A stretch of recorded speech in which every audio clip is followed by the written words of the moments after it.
If you are constantly tired and frustrated, performing push-ups with improper form and just cannot seem to find how to actually fix your push-up form, stay tuned, my friend, because in today's video I'm going to give you 2 critical tips to fix your push-up form so you can get off the pain train and on board the Gains Train Express.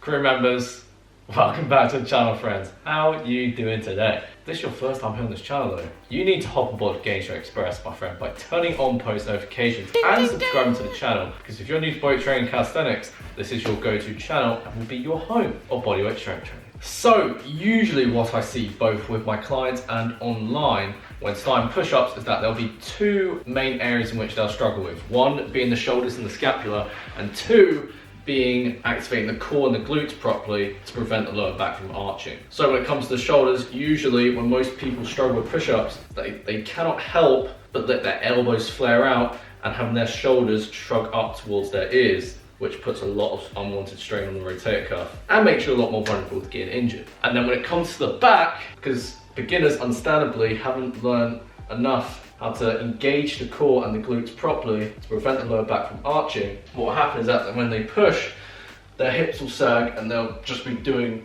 push-ups with their lower back arching to an anterior pelvic tilt, which just doing this doesn't feel very good. So the key to doing this pain-free with resistance is that you want to focus on each element without resistance. So start out with the shoulders and the scapula. When people do push-ups improperly, their shoulders will internally rotate and they'll be doing push-ups like this, then their shoulders shrugging towards their ears. So what I want you to do right now, as you're watching this video, follow along as you do. I want you to place your arms out, slightly externally rotate your shoulders, not excessively, but just slightly so you can lock them into their sockets to keep them in a strong and sturdy position. Instead of letting your elbows shrug in towards your ears, you want to think about pulling your elbows and driving your elbows down towards your waist. So instead of letting the scapula elevate, you want to keep the scapula depressed. So slightly externally rotate the shoulders, and from here we're going to keep the scapula depressed, keep the elbows tucked in by our sides, drive the elbows back, keep the chest up loud and proud, and then press back up. Simply do this for repetitions, right? So doing it wrong will look like this, doing it right will look like this.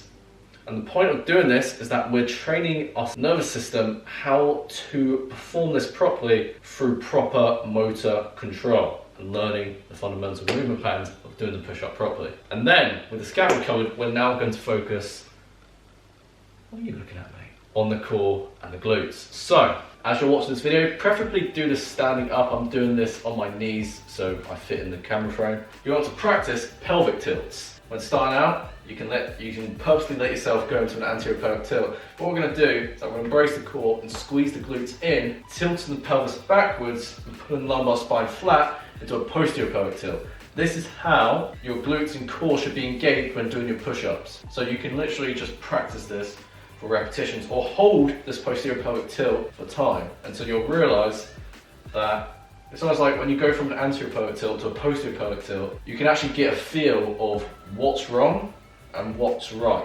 So when you're actually doing your push-ups, you'll be able to actually sense how your form will actually look. So again, you just practice pelvic tilts for time, squeeze the glutes, embrace the core. And once you practice both of these cues without resistance, it's time to practice this with resistance. So we're going to drop onto the floor. If you're starting out with push-ups and can't do push-ups on the floor, it's okay, my friend, you can simply do this on an inclined surface, such as a sofa, a desk, whatever tickles your fancy. And starting out, hands shoulder width or just outside shoulder width apart. You're going to remember to slightly, not excessively, externally rotate the shoulders, but slightly to keep the shoulders in a nice and healthy position.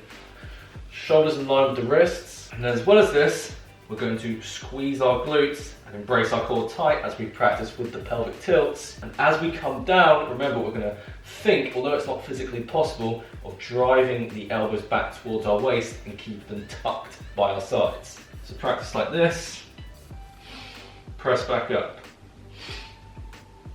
Driving the elbows back, core embraced, squeeze the glutes tight.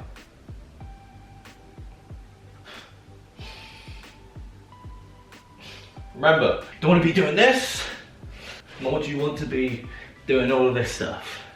So again, you'll find as you actually perform this, you'll be like, whoa, this is actually, it could be easier because you're doing it properly, or it could be harder because now you're actually doing the exercise right. But not only will you feel a lot stronger, if you're experiencing any pain in your back, your shoulders, your elbows, whatever, you'll realise that will vanish because again, you're doing the exercise with proper form. And one thing that can help is actually record yourself to see how you're assessing the exercise, or if you've got a friend nearby, tell them, oi mate, how are my shoulders looking, how's my scapula looking, and how's my lower back looking? And then they can give you objective feedback so that you can expand from there. And so, with that said, if you enjoyed this video, you like my content, you enjoyed watching every single minute, every single second of this video, then make sure to give this video a thumbs up and comment down below that this video came at good hand to you, especially if you've finally fixed your push-up form and fixed any pains or aches you have been experiencing in the past. And also, if you're watching this video and you want to see a full push-up tutorial of all the proper progressions to mastering the push-up and beyond, as well as the proper cues in regards to the form, how to do it right, how to not do it right, then make sure to keep on watching this video because I'll link a tutorial of mine that is already on this YouTube channel in the end screen, which will play in a few seconds, or it may actually be playing as I'm talking right now. But anyway, that was enough for me today. I hope you enjoy the rest of your day, my friend, and I'll catch you in the next video.